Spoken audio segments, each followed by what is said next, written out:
नमाज के पाबंद बन जाओ, कुरान को तर्जुमे से पढ़ो, सुन्नत रसूलुल्लाह को अपने जिंदगी का हिस्सा बना लो।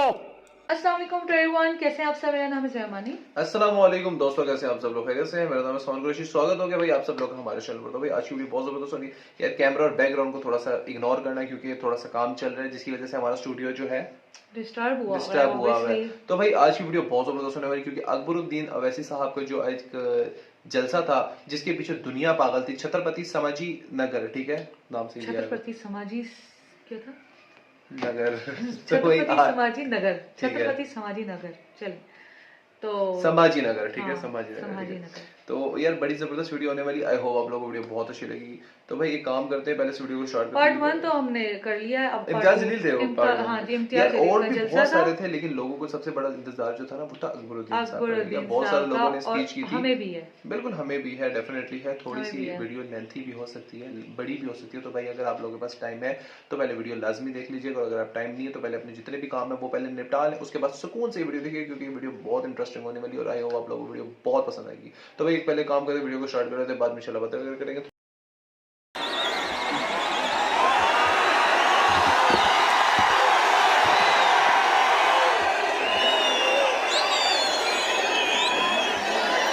औज़ु बिल्लाहि मिनश शैतानिर रजीम, बिस्मिल्लाहिर रहमानिर रहीम। देखकर मेरे जुनून को नाज फरमाते हुए, देखकर मेरे जुनून को नाज फरमाते हुए मौत शर्माती है मेरे सामने आते हुए। फिर उठूंगा अबर की मानन, बल खाता हुआ, घूमता फिरता, गरजता गूंजता गाता हुआ, वलवलों से बर्फ की मानन लहराता हुआ, मौत के साए में रहकर मौत पर छाया हुआ, मौत के साए में रहकर मौत पर छाया हुआ। काम है मेरा तगय्युर, नाम है मेरा शबाब, मेरा नारा इत्तेहाद इत्तेहाद इत्तेहाद। ये जोश मलियाबादी के गजल के अशार हैं और जोश साहब से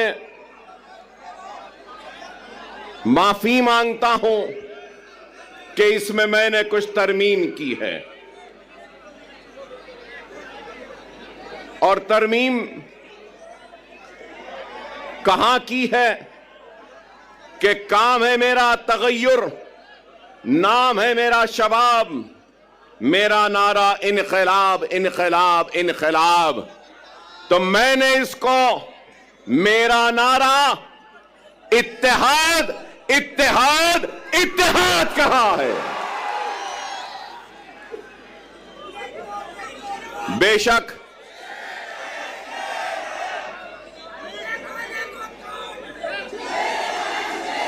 माफ करना, मुझे यह नारा पसंद नहीं। मैं शेर नहीं हूं, मैं मोहम्मद मुस्तफा सल्लल्लाहु अलैहि वसल्लम का गुलामों के गुलामों के गुलामों के गुलामों के गुलामों के जूतियों का दूल हूं। मैं शेर ना हूं, ना मुझे शेर बनना है। 10 साल पहले भी अगर महाराष्ट्र का रुख किया था तो आपको शेर बनाने के लिए रुख किया था। क्या शेर बनना है? शेर बनना है आसान सा है। नमाज के पाबंद बन जाओ, कुरान को तर्जुमे से पढ़ो, सुन्नत रसूलुल्लाह को अपने जिंदगी का हिस्सा बना लो, यतीमों के सर पर हाथ रखो, बेवाओं की मदद करो, जुल्म के खिलाफ आवाज बुलंद करो और दुनिया तुम्हें शेर कह के पुकारेगी। आसान 10 साल पहले भी अगर आपके दरमियान में आया था तो इत्तेहाद के पैगाम को लेकर आया था। उस इत्तेहाद के जरिए नाइंसाफियों को इंसाफ में बदलना चाहता था, हक तलफी को हक में तब्दील करना चाहता था, नाइंसाफी को इंसाफ में बदलना चाहता था और हमारे वजूद के जरिए हमको खत्म करने वालों को यह पैगाम देना चाहता था कि यह मुल्क जितना माथे पे तिलक लगाने वाले का है, सर पे पगड़ी बांधने वाले का है, उतना ही यह मुल्क चेहरे पे दाढ़ी रखने और सर पे टोपी पहनने वाले का भी है। यही पैगाम था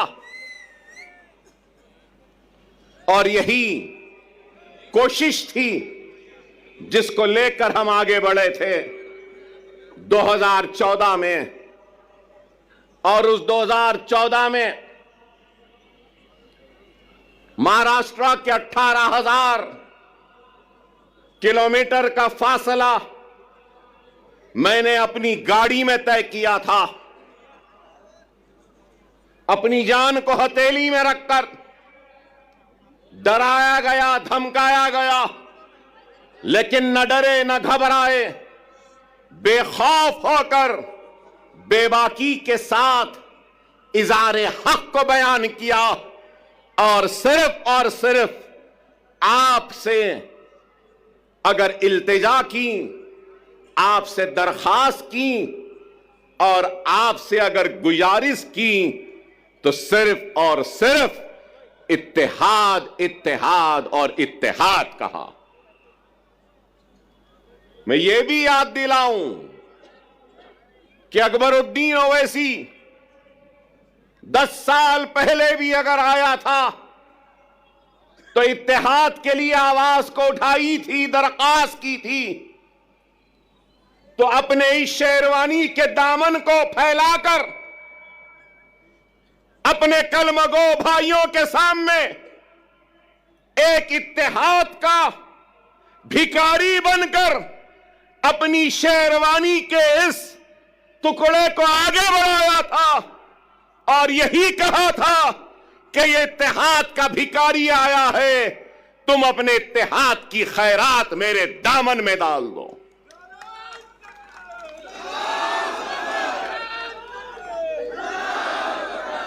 अल्लाह उसके रसूल की कसम, अकबरुद्दीन ओवैसी को अल्लाह ने इज्जत दी, शोहरत दी, नाम दिया, सब कुछ दिया, लेकिन एक बात कहूंगा,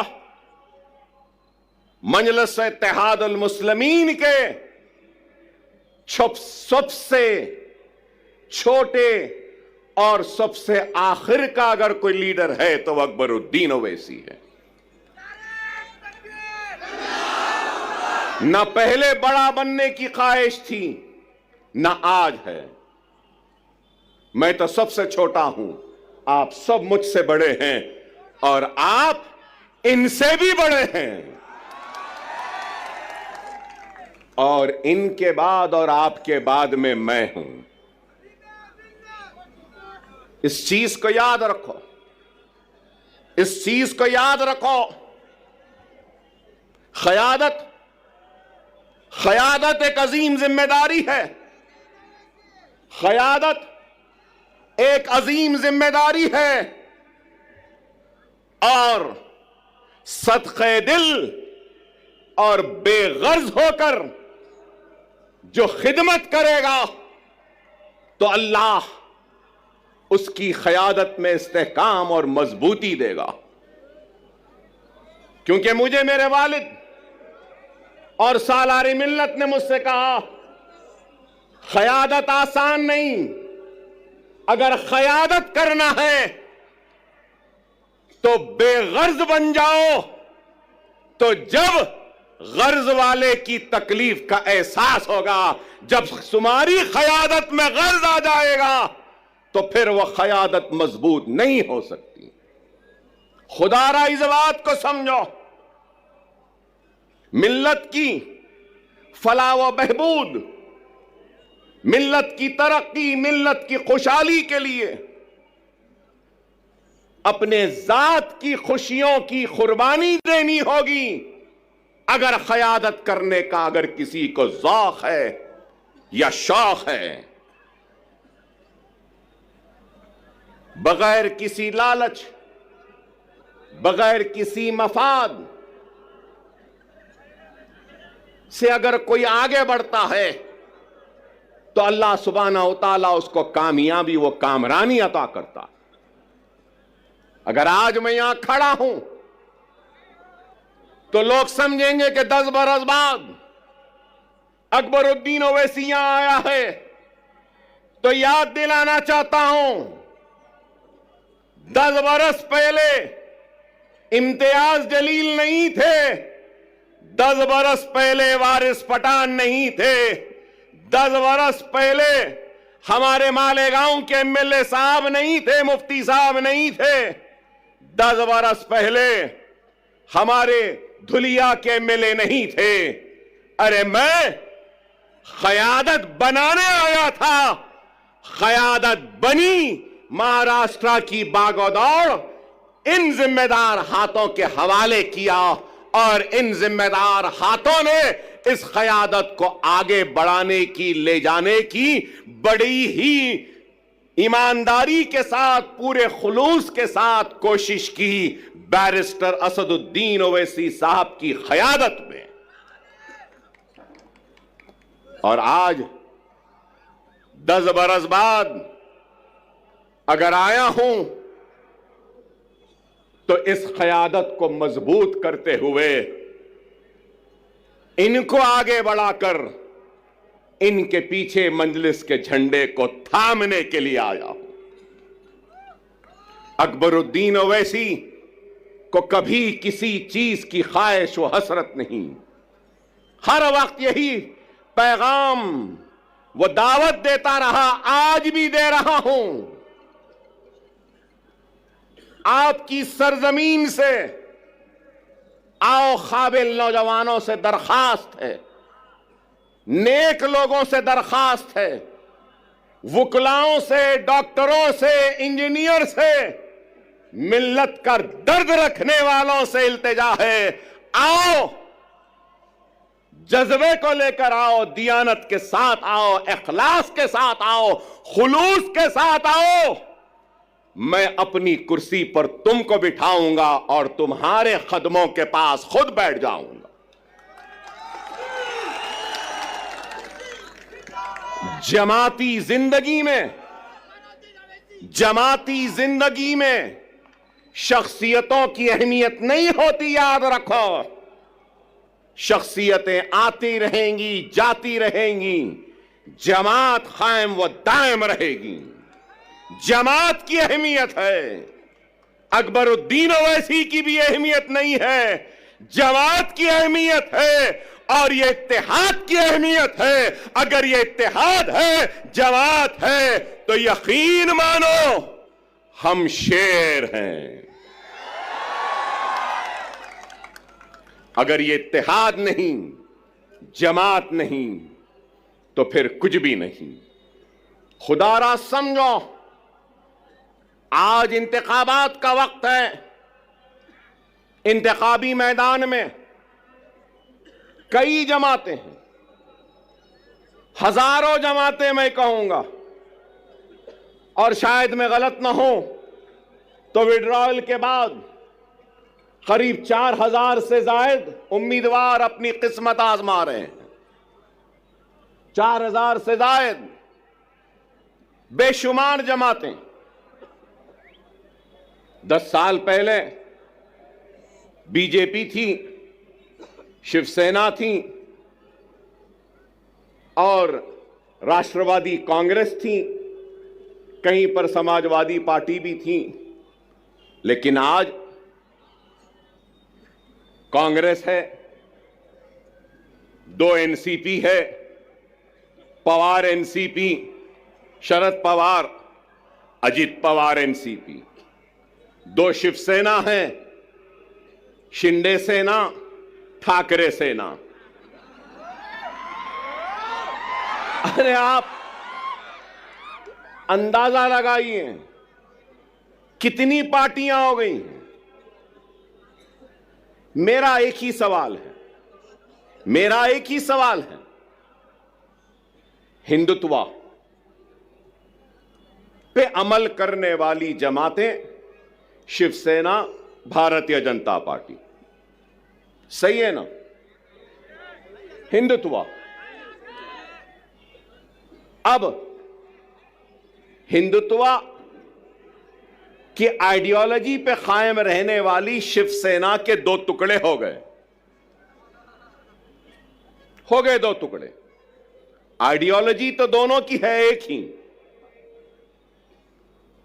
अब सवाल यह है कि कांग्रेस ने उद्धव ठाकरे से इत्तेहाद किया, पवार ने उद्धव ठाकरे से इत्तेहाद किया, और एक 3 पार्टियों का एक गुट बना। तो मैं ये पूछना चाहता हूं, उद्धव ठाकरे जी, क्या आप हिंदुत्व का सबक राहुल और प्रियंका गांधी को पढ़ाने में कामयाब हो गए या नहीं हुए? मेरा सवाल है, राहुल व प्रियंका, क्या आप कांग्रेस के सेक्युलरिज्म का सबक पढ़ाने में उद्धव ठाकरे को कामयाब हुए या नहीं हुए? फिर मेरा सवाल है, शरद पवार साहब, क्या आप सेक्युलरिज्म का या आपकी जो भी आइडियोलॉजी है उसका सबक उद्धव ठाकरे और उस सेना को पढ़ाने में कामयाब हुए, या उद्धव ठाकरे हिंदुत्व का सबक पढ़ाने में आपको कामयाब हुए? यह मेरा सवाल है। चलो ये इनका हो गया, तो अब दूसरी तरफ अब हम देखते हैं कि अजित पवार, तो मैं पूछना चाहता हूं कि अजित पवार शिंदे के सबक को पढ़ लिए, समझ लिए, या शिंदे ने पवार को नया सबक पढ़ाया, नया सिखाया, या फिर बीजेपी ने अजित पवार और शिंदे को सबक पढ़ा दिया, या फिर अजित पवार ने अपने करप्शन का सबक मोदी को और योगी को पढ़ा दिया, वो समझ गए। बताओ क्या है, कहां है आइडियोलॉजी, कहां है बुनियादी उसूल? अरे इनके पास कोई बुनियादी उसूल नहीं, कोई आइडियोलॉजी नहीं। अगर कुछ चाहिए तो इनको इख्तिदार चाहिए, इनको गद्दी चाहिए, इनको तख्त चाहिए। लेकिन हम क्या समझते हैं? जो लोग ये समझ रहे हैं कि मजलिस इत्तेहादुल मुस्लिमीन वो इम्तियाज जलील औरंगाबाद से नाकाम हो गए और वो कामयाब हो गए, तो उन अहमकों को, उन नादानों को, उन नासमझों को ये कहना चाहता हूं, मजलिस इत्तेहादुल मुस्लिमीन वो है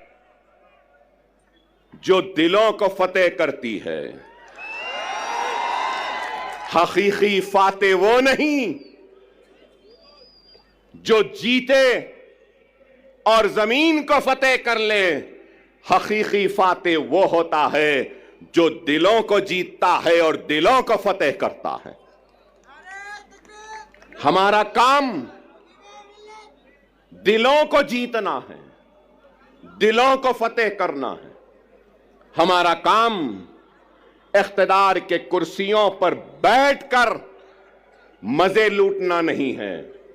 हम सच्चे दिल से, सदक़े दिल से अवाम की तर्जुमानी करते हैं, उनके मसाइल को उठाते हैं, चाहे ऐवान पार्लियामेंट हो या ऐवान असम्बली हो।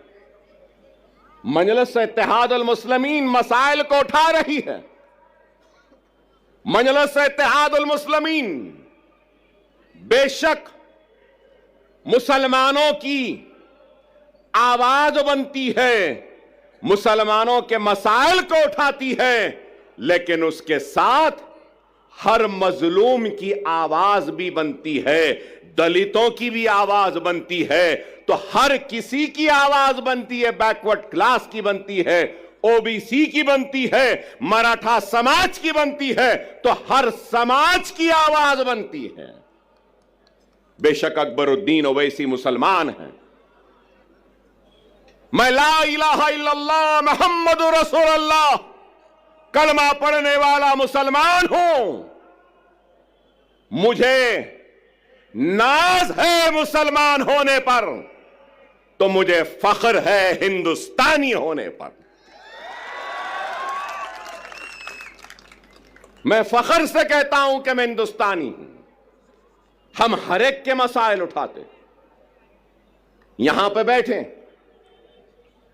हमारे दलित समाज के लोग हैं, दूसरे समाज के लोग हैं, बैकवर्ड क्लासेस के हैं, मुसलमान भी हैं, हर कोई है। मैं यही बात कहना चाहता हूं, हां मुसलमान की आवाज बनकर हम मुसलमान के मसाइल को उठाते हैं। मैं उठाता हूं, मुझे शर्मिंदगी नहीं है इस बात का इकरार करते हुए कि मुसलमान हूं, मुसलमानों की आवाज बनता हो, मुसलमान की तकलीफ को बयान करता हो, मुसलमान की हक तलफी पे लड़ता हो, मुसलमान की हक की लड़ाई लड़ता हो और नाइंसाफी पर आवाज को बुलंद करता हो। इसलिए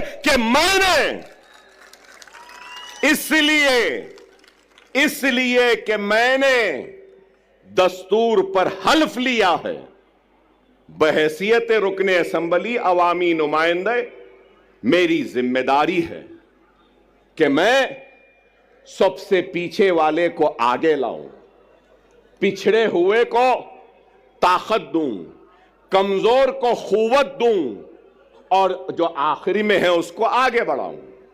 क्या लीडर की यह जिम्मेदारी नहीं? क्या कोई ये इस बात से इनकार कर सकेगा कि हिंदुस्तान की सबसे बड़ी अक़लियत मुसलमान रोजी रोटी, कपड़ा, मकान, तालीम, खुशहाली में सबसे पीछे है? और आज हमारी कोशिश वो पीछे जो मुसलमान है उसको आगे लाएं, हमारी कोशिश वो पिछड़ा हुआ मुसलमान उसको आगे लाएं। अल्लाह उसके रसूल की कसम, जब मुसलमान आगे आ जाएगा तो अगर पीछे ब्राह्मण रहेगा तो उस ब्राह्मण को भी आगे लाने का काम हम करेंगे, क्योंकि हमने दस्तूर पे हलफ लिया है पिछड़ों को, कमजोरों को आगे बढ़ाना हमारी जिम्मेदारी है। ये हमारी सोच है। लेकिन हमारी सोच को मीडिया हाउसेस, अभी इम्तियाज जलील साहब ने मुझसे कहा कि इनके साथ साथ वो आपके दोस्त आए हैं, तो ये हमारे दोस्त हमको बताते हैं कि हम कम्युनल हैं, हमको बताते हैं कि हम भड़काऊ भाषण देते हैं। भड़काऊ नहीं देते, हम हक बयान करते हैं। वो अलग बात है कि हमारी हक बयानी का जवाब इनके पास नहीं होता तो उसको भड़काऊ बना देते हैं।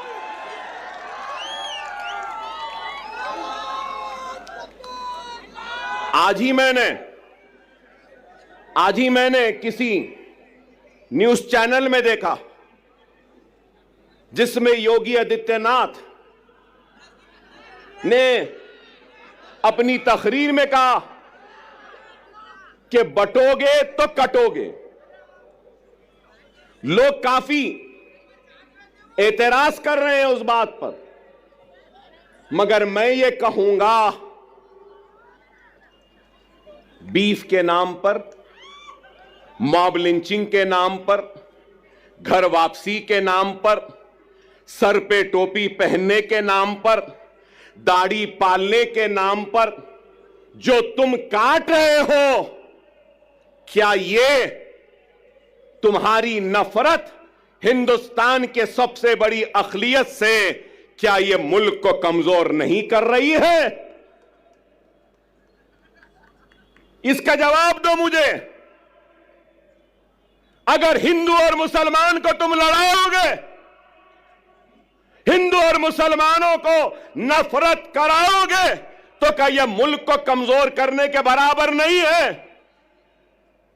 और अगर मैं कह रहा हूं, मैं अकबर ओवैसी मुसलमान, ला इलाहा इल्लल्लाह मोहम्मद रसूलुल्लाह कलमा पढ़ने वाला मुसलमान, इस मुल्क का किराएदार नहीं है। मैं कह रहा हूं, नरेंद्र मोदी, ऐ योगी, जितना तेरा हिंदुस्तान है उतना मेरा भी हिंदुस्तान है।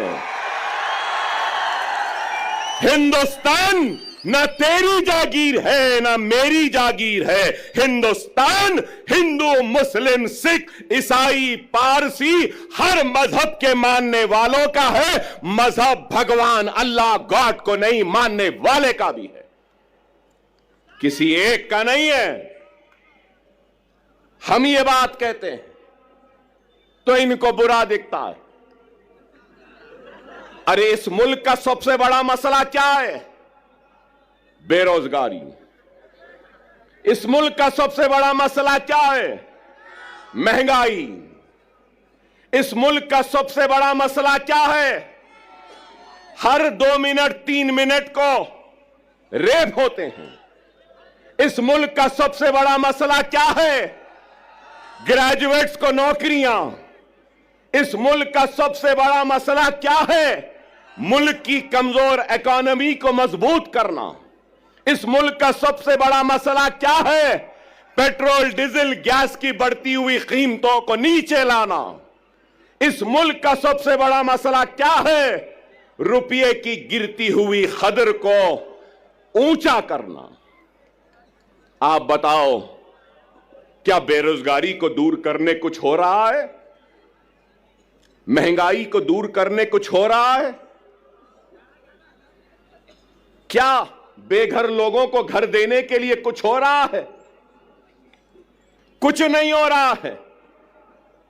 सिर्फ इस मुल्क को मजहब के नाम पर बांटने की बात कर रहे हैं।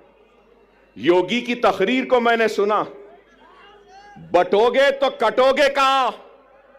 उसके बाद कहा कि जात पात की सियासत।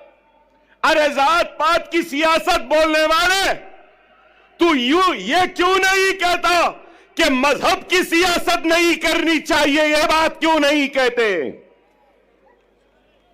ये तो मजहब की सियासत करेंगे, नफरत के बीज को बोते जाएंगे, असल मसाइल से तवज्जो हटाते रहेंगे। अगर कुछ है तो तलाक सलासा। अरे तलाक सलासा मसला नहीं है। हर मिनट में होने वाला एक रेप, यह हिंदुस्तान का सबसे बड़ा मसला है। एक औरत रात के अंधेरे में घूम नहीं सकती, खेतों में उसकी इज्जत और इस्मत को लुटेरे लूट रहे हैं, यह मसला है। अरे इस पे बात करो, इस पे कुछ करो। नहीं, मुसलमान ऐसा, मुसलमान के इतने बीवी, मुसलमान ऐसा करा, मुसलमान वैसा करा। अरे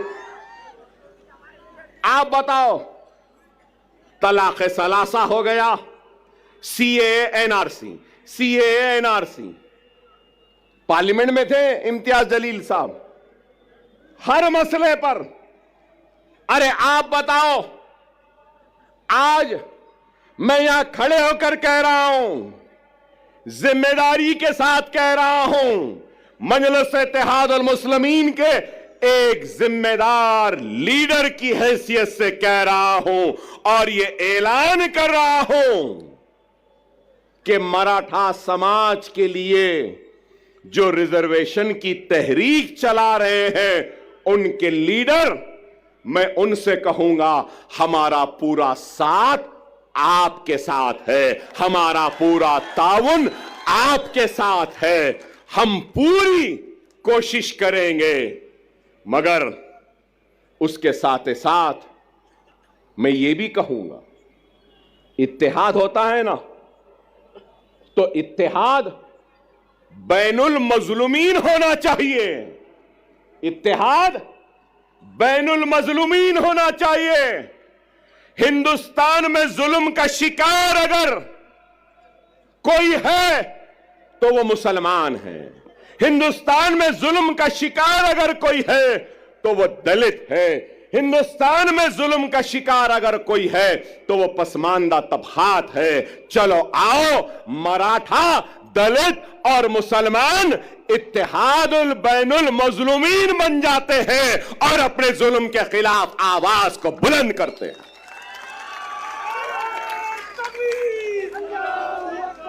मगर मेरी बात खत्म नहीं हुई।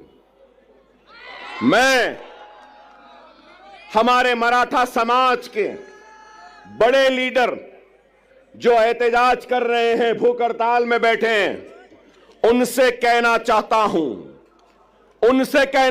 हूं, सिर्फ जरंगे पाटिल साहब से सिर्फ मराठा समाज पिछड़ा हुआ नहीं है,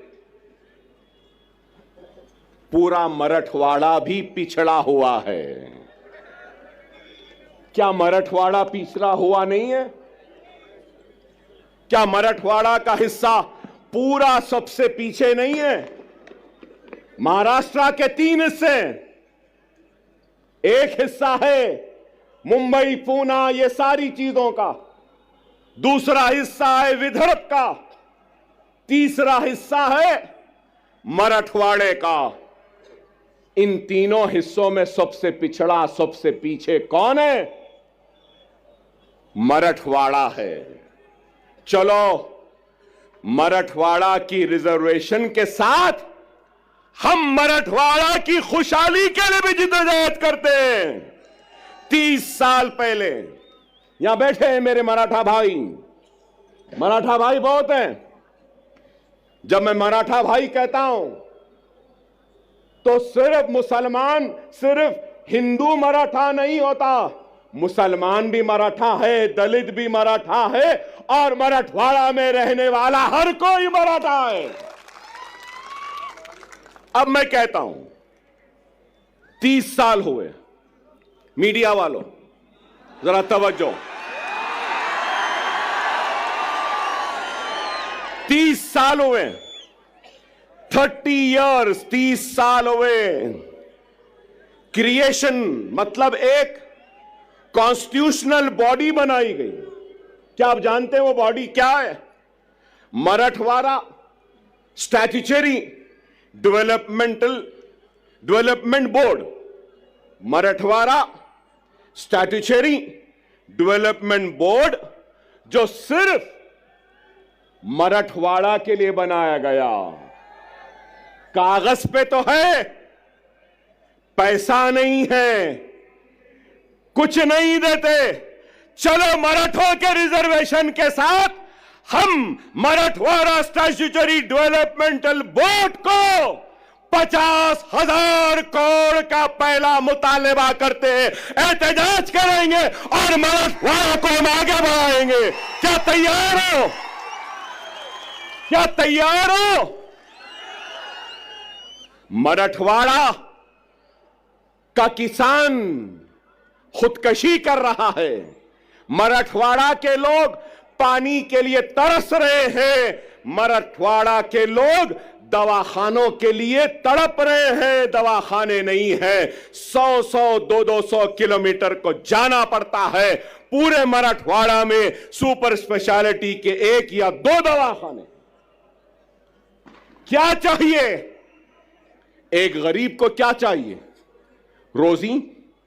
रोटी, बीमारी पर इलाज का इंतजाम आज है या नहीं बताओ?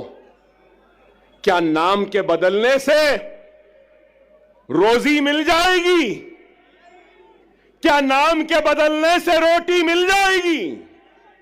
क्या नाम के बदलने से किसानों की खुदकशी रुक जाएगी? क्या नाम के बदलने से पानी की प्यास मिट जाएगी? क्या नाम के बदलने से क्या बीमार को शिफा मिल जाएगी? क्या नाम के बदलने से कर्जदार किसान के कर्ज दूर हो जाएंगे? नाम में क्या रखा है? ऐ नाहेलो ना समझो, ऐ झूठो, ऐ बेमानो, काम करो काम। क्या यह गलत है? नीति आयोग की रिपोर्ट उठाकर देख लीजिए मीडिया वालों। काबिल है, मुझसे काबिल, मुझसे पढ़े लिखे, मुझसे समझदार, मुझसे दूरअंदेश, मुझसे ज्यादा सोच फिक्र करने वाले, और मैं तो खुला कह रहा हूं, मोदी और योगी का मैं तो दुश्मन हूं, शायद आप उनके दोस्त हैं।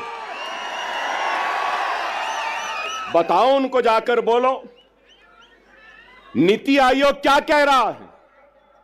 नीति आयोग की लेटेस्ट रिपोर्ट कह रही है मेरे मराठा भाइयों कि सबसे पिछड़ा हुआ जीएसडीपी कम है, रोजाना की कमाई, पानी नहीं मिल रहा है, बीमारी के लिए तड़प रहे हैं। नीति आयोग कह रहा है कि वो मराठवाड़ा का रीजन है। मैं इम्तियाज जलील साहब से भी कहूंगा, सीमांचल की तरक्की के लिए मजलिस लड़ रही है। आप पार्लियामेंट में थे तो आप भी लड़े, अब आप आओ, मैं भी आपके साथ हूं। हम मराठवाड़ा की खुशहाली व तरक्की के लिए लड़ेंगे। हम मराठों का साथ में लेंगे, मुसलमानों को लेंगे, हिंदुओं को लेंगे, मराठों को लेंगे, दलितों को लेंगे, एससीओ को लेंगे, एसटी को लेंगे, सबको लेंगे, और मराठों और मराठवाड़ा के लिए हम लड़ेंगे। क्या मेरी बात से आप राजी हैं? राजी हैं? मेरी बात सही है? सही है तो नारे तकबीर, नारे तकबीर, नारे तकबीर। मराठा चीफ मिनिस्टर नहीं चाहिए, मराठवाड़ा में पानी चाहिए।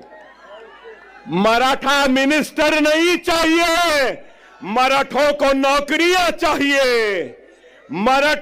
मराठा वो क्या कहते हैं, guardian minister, Maratha guardian minister नहीं चाहिए। मराठों और मराठवाड़ा को उसका हक चाहिए। ये हम चाहते हैं, ये हमारी सोच है, ये हमारी फिक्र है। मैंने आपसे पहले भी कहा कि क्या उद्धव ठाकरे अपना सबक पढ़ाने में कामयाब हो गए या नेहरू गांधी खानदान अपना सबक पढ़ाने में कामयाब हो गए? मेरी इस बात को याद रख लो, अपने वोट की अहमियत को समझो। यहां मौजूद सारे लोगों से कहूंगा कि जमहूरियत के जश्न, ये इलेक्शन में तुम्हारी सबसे बड़ी अगर कोई ताकत है तो याद रखो वो तुम्हारा वोट है। वोट का सही इस्तेमाल करो। अगर वोट का गलत इस्तेमाल करोगे तो नहीं मालूम कौन तुम्हारे वोट को ले जाकर हिंदुत्व के दामन में उनके कदमों में डाल देगा। क्या गारंटी है? पूरी गारंटियों का दौर चल रहा है। हमारे पास भी 6 गारंटी आई, कर्नाटक में भी गारंटी आई, हरियाणा में भी गारंटी आई। मिस्टर मोदी ने कहा कि मोदी की गारंटी, वाह वाह, ठीक है भाई, वहां भी गारंटी, यहां भी गारंटी, इनकी भी गारंटी, उनकी भी गारंटी, चाय वाले की भी गारंटी। गारंटी तो है। लेकिन ये गारंटी है ना, ये यहां मौजूद ये लोगों का सवाल है, क्या शरद पवार गारंटी देंगे कि इलेक्शन के बाद आप मोदी के साथ नहीं जाएंगे? देंगे? क्या अजीत पवार साहब आप गारंटी देंगे कि इलेक्शन के बाद आप शरद पवार के पास दोबारा वापस नहीं जाएंगे? क्या उद्धव ठाकरे आप गारंटी देंगे कि इलेक्शन के बाद आप फिर चाय वाले के पास चाय की प्याली लेके नहीं जाएंगे? क्या शिंदे गारंटी देंगे कि इलेक्शन के बाद वो ठाकरे के पास दोबारा नहीं जाएंगे? नेहरू और गांधी क्या इस बात की गारंटी देंगे कि वो कभी भी बीजेपी और मोदी के साथ नहीं जाएंगे, हिंदुत्व के साथ नहीं जाएंगे?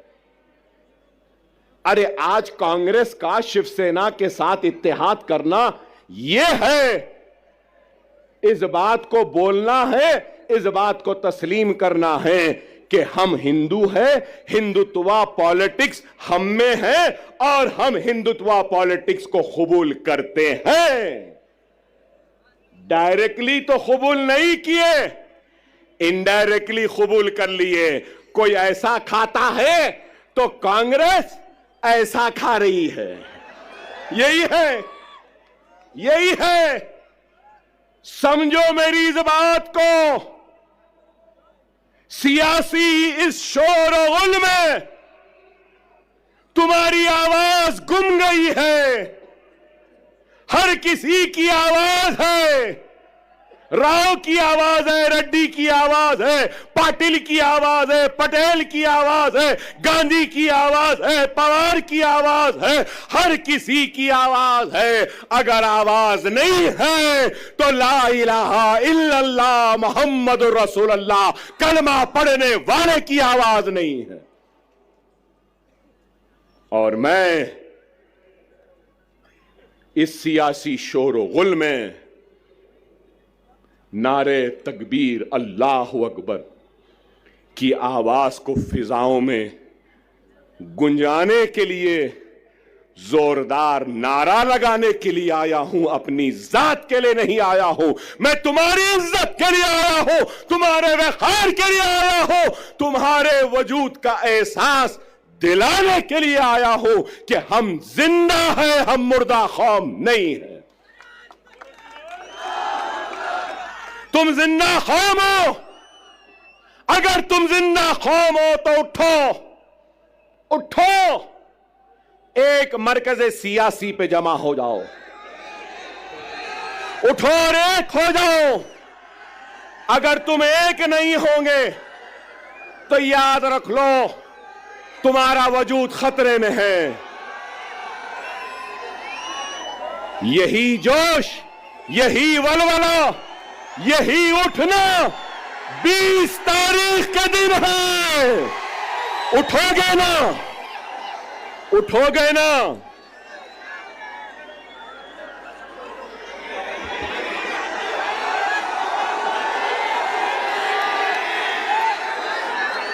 (9:45)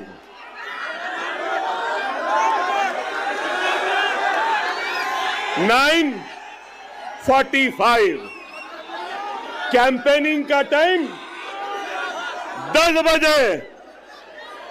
अभी 15 मिनट बाकी है।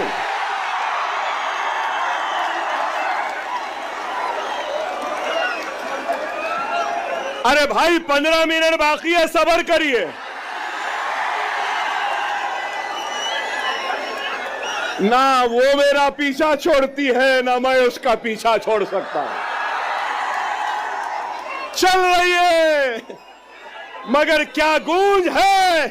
नारे तकबीर, नारे तकबीर, नारे तकबीर। अल्हम्दुलिल्लाह, अल्हम्दुलिल्लाह। खुदारा मेरी बात को समझो, वक्त नाजुक है। हमारा सबसे अव्वलीन फरीजा क्या है? क्या है? महाराष्ट्र में बीजेपी और शिंदे सेना और अजीत पवार के हुकूमत को शिकस्त देना, हराना है। उसके साथ हमारी जिम्मेदारी है, जहां जहां हमारे नुमाइंदे हैं, हमको अपने नुमाइंदों को भी कामयाब करना है। मैं आपके जोश की कदर करता हूं, आपके जोश का एहतराम करता हूं। याद रखो, वो कौम जिसके पास सिर्फ जोश है और होश नहीं, तो वो कौम कामयाब नहीं होती। वही कौम कामयाब होती है जिस कौम के पास जोश भी होता है और होश भी होता है। थोड़ी देर सुन लें, अपनी बात को खत्म करूंगा। 12 मिनट हैं।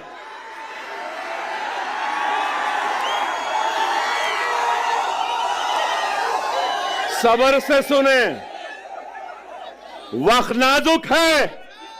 मेरा पैगाम है तुमसे कि हिंदुस्तान के तुम किराएदार नहीं, तुम हिंदुस्तान के बराबर के शहरी हो और तुम्हारे हक की लड़ाई लड़ने के लिए आया हो। तुम्हारा ताउन चाहिए, तुम्हारी दुआएं चाहिए, तुम्हारा साथ चाहिए, तुम्हारा जोश साथ चाहिए, तुम्हारा होश चाहिए। क्या ताउन दोगे? क्या तुम्हारी ताकत दोगे? क्या तुम्हारा इत्तेहाद दोगे? अगर मैं आज इस आवाम से इत्तेहाद की अपील कर रहा हूं, तो मजलिस इत्तेहादुल मुस्लिमीन से किसी भी वजह से दूर होने वाले हर फर्द, हर मर्द, हर खवातीन, हर कायद से अपील करता हूं कि आओ, इस जमात में आ जाओ, वापिस आ जाओ। ये जमात तुम्हारी भी है, ये तुम्हारी थी, आओ।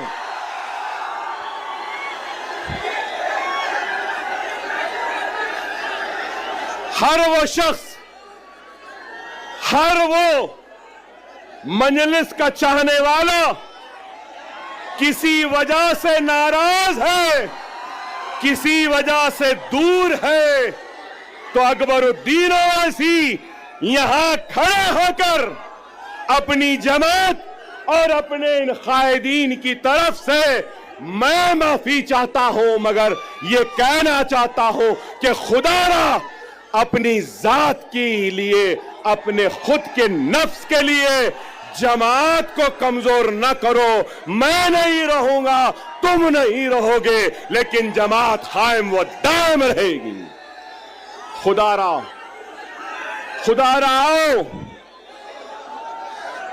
हम अपने कुर्सियां तुमको देने तैयार। बहुत से उलमा, मशाइखीन, वुकला, डॉक्टर्स, इंजीनियर, रोजमर्रा की मजदूरी करने वाला एक मजदूर या कोई भी मेरा भाई, कलमागो भाई जो मुझसे नाराज है, मैं उससे अपील करता हूं कि आ जाओ। ये वक्त है, ये वक्त है 2 मिनट की खामोशी।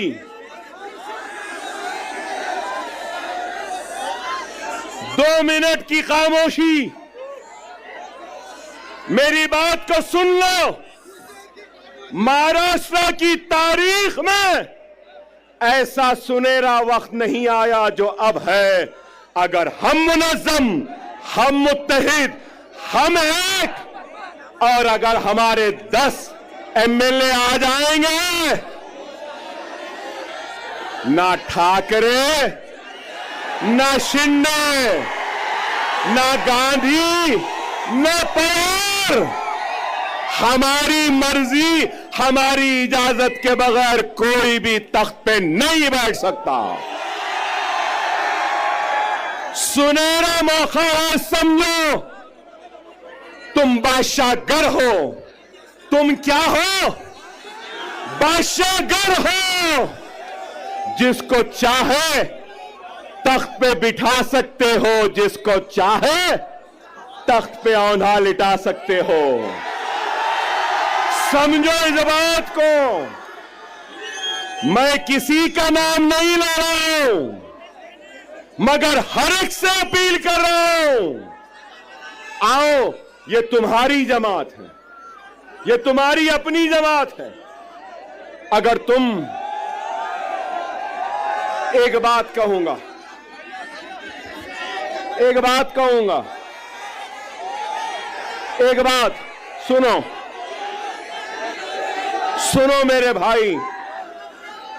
एक बीज होता है ना, बीज, बीज को जमीन में बोते हैं ना, जमीन में बोने के बाद अपने पसीने से, अपने खून से उस जमीन को सेंचते हैं। वो बीज एक पौधे का शक्ल इख्तियार करती है। फिर उसके बाद वो पौधा एक दरख्त बनता है, और दरख्त बनने के बाद उस दरख्त में क्या आते हैं? फल आते हैं। फल। ये वक्त सुनो, ये वक्त सुनो। हमने बीज बोया, खून पसीने से सेंचा जमीन को, पौधा आया, झाड़ लगे, और वो झाड़ में आज फल है। ये फल खाने का वक्त है, फलदार दरख्त को काटने का वक्त नहीं है। खुदा इस बात को समझो।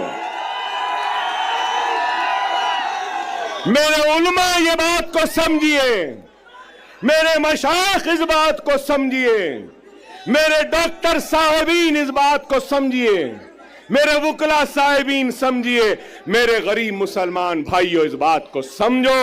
ये फल खाने का वक्त है, फलदार दरख्त को काटने का वक्त नहीं है। खुदारा एक हो जाओ। की बेचैनी है, नहीं तो बहुत सोच के आया था, जरा चाय चाय भी बोलूंगा, चाय वाले को भी बोलूंगा, मगर आप बोलने नहीं दिए। आखिरी अहम बात, 10 साल के बाद आया था, अल्हम्दुलिल्लाह जोश तो आज भी है बाकी। 10 साल बाद आया, लेकिन वलवला आज भी बाकी है। 10 साल बाद आया, मगर तुम्हारे जोश ने मुझे और जवान बना दिया। वादा है, वादा है, महाराष्ट्र की सियासत में इम्तियाज जलील और दूसरों के साथ अकबरुद्दीन ओवैसी भी अब खांधे से खांधा मिलाकर खड़ा रहेगा। औरंगाबाद हो, नांदेड़ हो, उस्मानाबाद हो, या शोलापुर हो, या मुंबई हो, अब अकबरुद्दीन ओवैसी आता रहेगा, जाता रहेगा, हर ओर पर नजर डालेगा।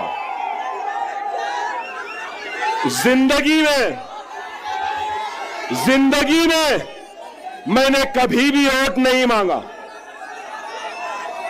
मैं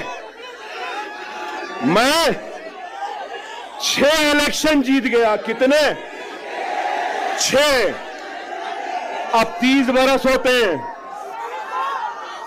मगर आपसे कहूंगा, आप इस इलेक्शन में मजलिस के साथ साथ इम्तियाज जलील और नासिर साहब के साथ और हमारे दलित भाई के साथ आप अपना वोट अकबर ओवैसी को भी दे रहे हो। आपकी हर तकलीफ में अकबर ओवैसी आएगा, आपके हर दुख में आएगा, आपके साथ रहेगा। इंशाअल्लाह ताला हम 20 तारीख को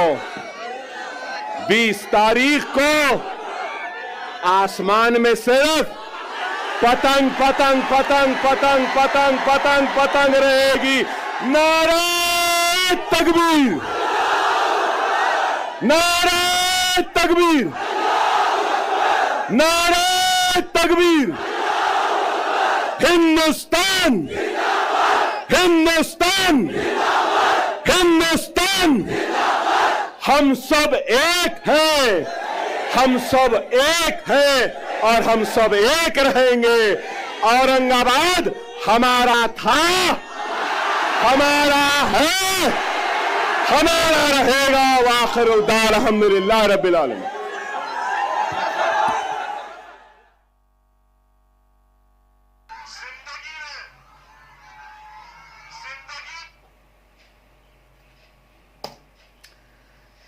बहुत जबरदस्त यार, बहुत जबरदस्त जलसा था इनका जी। सॉरी मैंने कहा बहुत बड़ी वीडियो थी, बहुत बड़ी वीडियो थी और बहुत गौर से सुनने वाली बात थी। देखिए, सबसे पहले इनकी बात जो है बिस्मिल्लाहिर्रहमानिर्रहीम के साथ इन्होंने स्टार्ट किया अपना जलसा।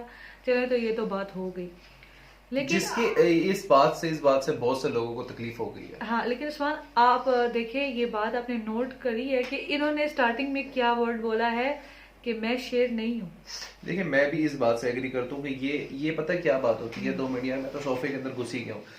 ये बात का मतलब क्या होता है विवर? इस बात का मतलब ये है कि भाई मैं कुछ भी नहीं हूँ, मैं शेर नहीं, मुझे शेर मतलब मत समझें। मुझे मेरी एक कह सकते हैं ना कि मेरी जो पर्सनैलिटी है वो एक बिल्कुल आजिज है। आजिज हाँ। एज एक नॉर्मल पर्सन हूँ मैं, ठीक है। हाँ। और मेरे अंदर एक झुकाव है, ठीक है। मैं मतलब है। ये नहीं हूँ कि बहुत बड़ी चीज है, लेकिन इन्होंने जो बात बोली है ना कि मैं रसूलुल्लाह सल्लल्लाहु अलैहि वसल्लम की गुलामों के गुलामों के मैं कहता हूँ कि जो जूती है उसकी खाक का भी गुलाम, हम उनके बराबर नहीं है और ना ही बहुत बड़ी बात सकते है। कभी भी। और सेकंड देखिए, मैं इस जलसे में ये बहुत सारी वीडियो थी, आई होप आप लोगों को बहुत सारा टाइम ले लिया, तो मैं मजीद आप लोगों का ज्यादा टाइम नहीं लेना चाहता हूँ क्योंकि जलसा बहुत बड़ा था, वीडियो बहुत बड़ी हो गई, वीडियो बहुत बड़ी। लेकिन यहाँ पर सबसे बड़ी बात देखिए, 2 बातें पता चली है कि देखिए सबसे बड़ी बात ये कि हिंदुत्व जो कर रहा है वो सबसे बड़ा गलत है। क्यों? उसके अंदर सबसे बड़ी बात क्या हो रही है कि हिंदू और मुस्लिम को एक अलग किया जा रहा है, लड़वाया जा रहा है, अलग और किया जा वही रहा कह रहे हैं कि इस बात से आप लोगों की मुस्लिम हिंदू की वो चीज नहीं है, इससे मुल्क खत्म हो रहा है यार। टॉपिक ही नहीं है ना भाई, टॉपिक है ही नहीं ना, हिंदू मुस्लिम के अलावा कोई टॉपिक ही नहीं है। और हाँ बिल्कुल, क्या आप लोगों को दुश्मनी है? वही बात है, जहाँ पे दाढ़ी हुई दुश्मनी, जहाँ पे पर्दा हुआ दुश्मनी, जहाँ पे टोपी हुई दुश्मनी, जहाँ पे टोपी और काट पीट। और योगी साहब की बात कर रहे हैं, योगी आदित्यनाथ की बात लेकर आते हैं भाई। मैं कहता हूँ वो तो उनकी तो बात शुरू होती है मुसलमानों के खिलाफ, उनकी बात खत्म होती है मुसलमानों के ऊपर, ठीक है। उनकी जो जिंदगी है वो स्टार्ट होती है मुसलमानों के खिलाफ, उनकी जो हरकतें हैं वो मुसलमानों के खिलाफ है, ठीक है। जो मामलात है वो मुसलमानों के खिलाफ ही है भाई। मैंने उनकी भी बहुत सारी वीडियो देखी है और मैंने 2 रिएक्शन भी किए हैं, हमारी इसमें वीडियो भी होगी। तो भाई उनके ऊपर सिर्फ और सिर्फ उनकी जो लाइफ के ऊपर जो स्पीच अगर दी जाए ना, और अगर पूछा जाए कि भाई वो क्या चाहते हैं, तो उनको सिर्फ और सिर्फ गौ रक्षक के अलावा उनको कुछ नहीं पता। गौ रक्षक क्या है मैं आपको बताता हूँ भाई, जिन गाय है ये। लेकिन देखिए, मैं एक बात कहना चाहता हूँ, हमारे बहुत से हिंदू भाई हैं, ठीक है, पढ़े लिखे हैं, हाँ, बिल्कुल। आप मुझे सिर्फ एक रीजन बताएं कि गाय को मैंने बहुत सारी वीडियोस में भी बोला है, ठीक है। आज हमारा बैकग्राउंड और कैमरे का थोड़ा सा इशू है, तो यार इस चीज को थोड़ा सा इग्नोर करना, सिर्फ हमारी बातों को, इस वीडियो को, जो वीडियो चल रही है इसको बस नोट करना, बाकी सबको फॉरगेट करना, ठीक है।